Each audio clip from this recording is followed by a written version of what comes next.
Media وار کا زمانہ ہے اور میڈیاز پر آ کر کوئی بھی شخص جو گفتگو کرتا ہے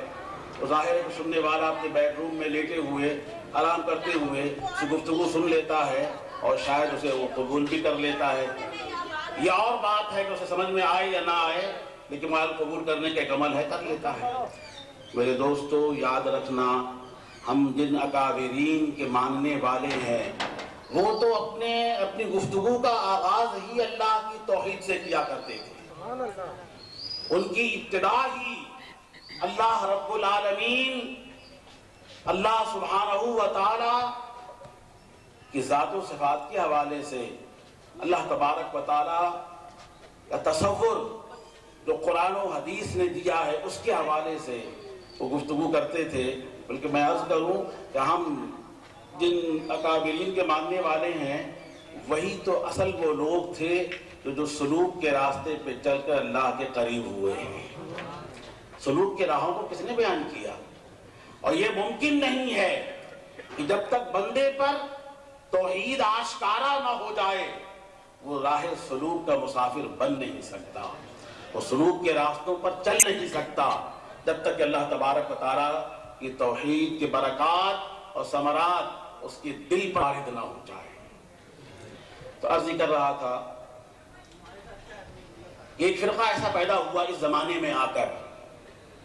ایک طبقہ ایسا پیدا ہوا اس زمانے میں آ کر کہ جس میں تصوف کہہ لیجئے، روحانیت کہہ لیجئے، بزرگان دین کا طریقہ کہہ لیجئے، آپ اس کو جو نام چاہے دے لیجئے، اتنی شدت سے اس نے اس کی مخالفت کی کہ سننے والے کے ذہن میں اس کے قلب میں یہ بات آئی، داخل کی گئی، یہ تصور دیا گیا اور یہ اس کے سامنے واضح کیا گیا کہ یہ جو تصور ہے تصوف کا، روحانیت کا، اس کا اسلام سے کوئی تعلق نہیں ہے۔ اگر آپ کو اس طبقے کے لوگوں کو پڑھنے کا اگر موقع ملے تو آپ پڑھیں گے تو حیران ہو جائیں گے۔ آپ اگر ان کی باتیں سنیں گے تو آپ حیران ہو جائیں گے کہ یہ کس دنیا کے لوگ ہیں،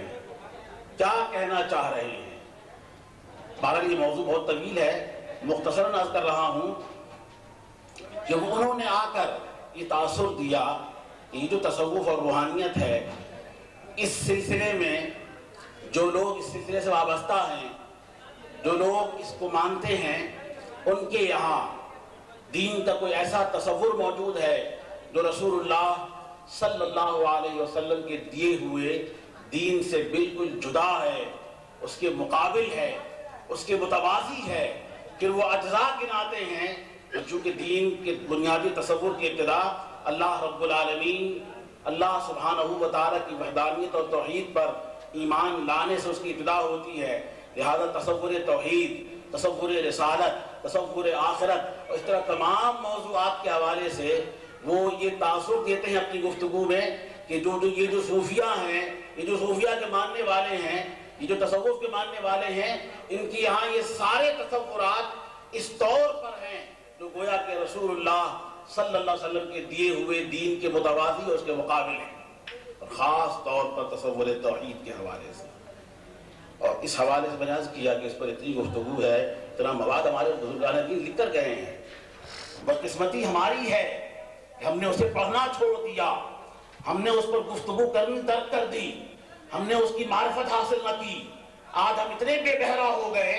کہ کوئی بھی ابلیس نما شخص آ کر ہمارے ایمان کو سلب کر کر ہمارا وہ رشتہ، وہ ناطہ، وہ تعلق، وہ نسبت جو اکابرین سے ہے، بزرگوں سے، اس کو کاٹ کر رکھ دیتا ہے۔ کبھی آپ اپنے آنے والی نسلوں کو طرف غور تو کریں، اور خاص طور پہ جن نوجوانوں کو کالجز کے اندر اور یونیورسٹیز کے اندر جا کر پڑھنے کا موقع ملتا ہے، کبھی ذرا ان سے پوچھا بھی تو کریں کہ وہ دینیات اور اسلامیات کے نام پر کیا پڑھ رہے ہیں، انہیں کیا پڑھایا جا رہا ہے،